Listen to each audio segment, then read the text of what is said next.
자, 한중 FTA 과연 언제까지 처리가 될 수 있을까요? 며칠 기한이 남지 않았습니다. 야권이 그런데 여러 가지 이 숙제 26가지 조건을 달았다는 것 때문에 그동안 밀렸던 숙원 사업 풀자는 것 아닌가 이렇게 보이기까지 하는데요. 관련된 얘기는 잠시 후에 나눠보기로 하고 오늘 있었던 안철수 전 대표의 회견부터 돌아가 보겠습니다. 야권 통합과 관련된 여러 가지 숙제 관련해서 분명한 자기의 의사를 밝혔습니다. 확인하겠습니다. 문안박 연대만으로는 우리 당의 활로를 여는데 충분하지 않습니다. 지금은 더 담대하고 더 근본적인 변화가 필요합니다. 문 대표와 저를 포함한 모든 분이 참여하는 혁신 전당대회 개최를 제안합니다. 자, 심정수 국회반장께 질문 드리겠습니다. 자, 그러니까 문안박 세 사람이 같이 하자는 거 거부한 거죠? 네, 그렇죠. 오늘 안철수 전 대표의 기자회견의 요지는 그러니까 겉으로 보기엔 혁신 전당대회라는 걸 뽑아서 새 지도부를 구성하자인데 그렇게 하려면 먼저 문재인 대표가 사퇴를 해야 된다는 게 전제입니다. 혁신 전당대회를 하면 이제 대표가 물러나고 새로 네. 투표해가지고 새로운 지도부를 구성을 하는 건데 물론 네. 여기에 문재인 대표, 안철수 전 대표, 그다음에 김부겸, 박영선 등등 해서 지금 굉장히 중진급 이상으로 불리는 그런 지도자들 다 참여해서 지도부를 구성해보자, 새롭게 구성해보자. 이래야지 내년 총선에서 야당이 뭔가 승리를 할 수 있지 않느냐. 그러면서 안철수 전 대표가 그렇게 제안을 했는데요. 네. 어쨌든 핵심은 그렇게 하기 위해서는 지금 문재인 대표가 사퇴를 해야 되고 네. 그러기 위해서는 문안박 연대 같은 것은 사실상 그냥 없었던 얘기로 돌아가는 거라고 해야 될까요? 안철수 전 대표 굉장히 길게 얘기는 했지만 요지는 아무튼 문재인 대표로는 안 된다. 사퇴하라 이겁니다. 그런데 지난 몇 달간 반년 동안의 야권 정치를 보면요. 핑퐁 게임이 많았어요. 네. 자, 혁신위원회 들어오시라. 안철수 의원. 안 되겠습니다. 네. 그리고 여러 가지 이제 규칙을 정해서 공천하라. 못 네. 받겠습니다. 혁신위로 갑시다. 계속 와라, 마라, 받아라, 않겠다.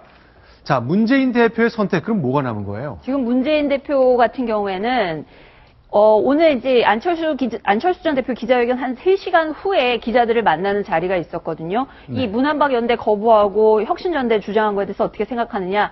다른 최고위원들하고 한번 다 뜻을 한번 모아보겠다 하면서 즉답은 안 했지만 어떻게 보면 혁신전대 문재인 대표까지 참여하는 혁신전대 제안을 안철수 전 대표 제안을 그대로는 못 받겠다는 게 지금 내부 기류라고 합니다.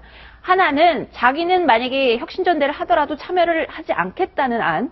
두 번째 같은 경우에는 아예 거부를 하고 마이웨이를 하는 지금의 어떤 문재인 대표 표 혁신을 그대로 추진하는 두 가지 방안 중에 하나를 검토하지 않겠느냐. 그런 당내 지금 분석이 나오고 있습니다. 네. 자, 그러면 야권 상황이 이렇게 복잡하게 가고 있는데 박근혜 대통령이 오늘 출국했죠? 네. 프랑스와 체코를 방문한 일정인데 오늘 오후 2시죠? 네. 그렇습니다. 출국을 하셨고, 네. 그다음에 이제 이 자리에 성남 서울공항에 다수의 여권 인사들이 마중을 나왔는데요. 김무성 대표, 원유철 원내대표에게 또 주문을 한 것이 있습니다. 네. 한중 자유무역협정 비준 동의안 꼭 국회에서 신속히 처리해달라고 신신당부하고 또 그 출국길에 올랐는데요. 자, 지금 오늘 특이한 장면이 그동안 박근혜 대통령이 해외에 나갈 때는 공항 트랩 바로 앞에서 당국자들이 이제 배웅을 했는데 오늘은 실내네요. 추워서 그런 거겠죠?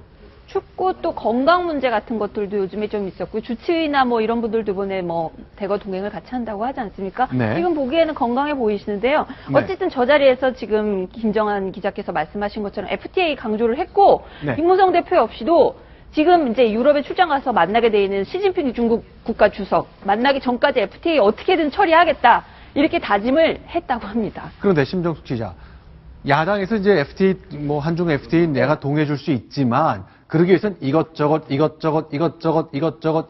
해라라고 얘기한 게 26가지라는 거 정말 맞습니까? 네, 26가지 누리과정 예산이라든지 FTA와 관련이 없는 이번 국회에서 처리해야 되는 야당의 어떤 현안 같은 것들을 다 연계시켜서 FTA 비준안을 처리를 하도록 협조를 해주면 이 26개 법안에 대해서는 야당의 요구를 좀 들어줘라. 이런 식으로 협상을 하고 있다고 하는데 네. 오늘 오전부터 여야 원내 지도부가 만나가지고 8시부터 계속 협상을 하고 있다고 하거든요. 네. 지금까지 제자리 걸음을 계속하고 있다는 그 취재진들의 전언입니다.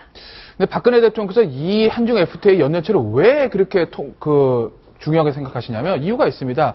이 한중 FTA 구조가 어떻게 되어 있냐면요. 결국 관세 인하 효과인데 일단 발효되는 즉시 1년째 관세 인하 효과를 갖습니다. 그리고 내년 1월 1일이 되면 또 한 번 관세 인하 효과를 갖습니다. 그러니까 해를 넘겨서 발효되면 한 번밖에 효과가 없는 것인데 만약에 12월 중에 발효가 되면 짧은 기간 안에 2번의 관세 인하 효과가 있거든요.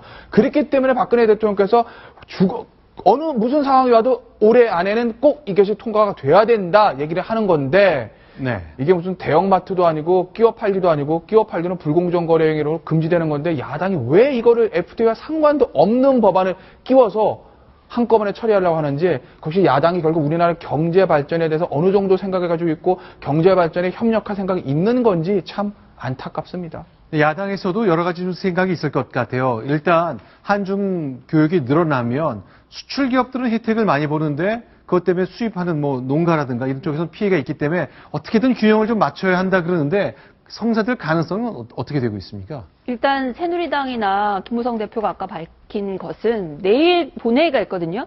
내일 본회의에서 어떻게든 한중 FTA를 처리해야 우리나라의 일단 국회에서 비준안이 통과되고 나면 그 다음 행정 절차 같은 것들이 한 2, 3주가 걸린다고 합니다. 네. 그래서 12월 안에 이게 어떻게든 발효되게 하려면 앞으로 2, 3주 안에 이걸 처리해야지 뭔가 스케줄이 나온다는 거거든요. 네. 근데 어쨌든 지금 말씀하신 것처럼 야당에서는 여러 가지 연계하는 그런 협상 카드 같은 것들을 계속 내놓고 있고 타협의 지점을 아직까지는 잘 찾지 못하고 있기 때문에 이게 어떻게 보면 협상 그 전망을 핑크빛을 볼 수만은 없을 것 같다는 생각이 듭니다. 저는 또 이런 생각이 들더라고요. 국제부에 있다 보니까 이제 저렇게 네. 중요한 문제라면 이제 네. 야권 같은 경우에도 사실 한중 FTA의 기본 원리에 대해서는 반대하지 않는다고 하잖아요. 그러니까 출국길에 여권 인사에게만 이거 꼭 처리해야 된다라고 당부하시기보다 좀 네. 여야를 두루 만나셔서 이런 어떤 필요성을 좀 더 설득하시는 모습을 보여주셨으면 어땠을까라는 아쉬움도 있습니다.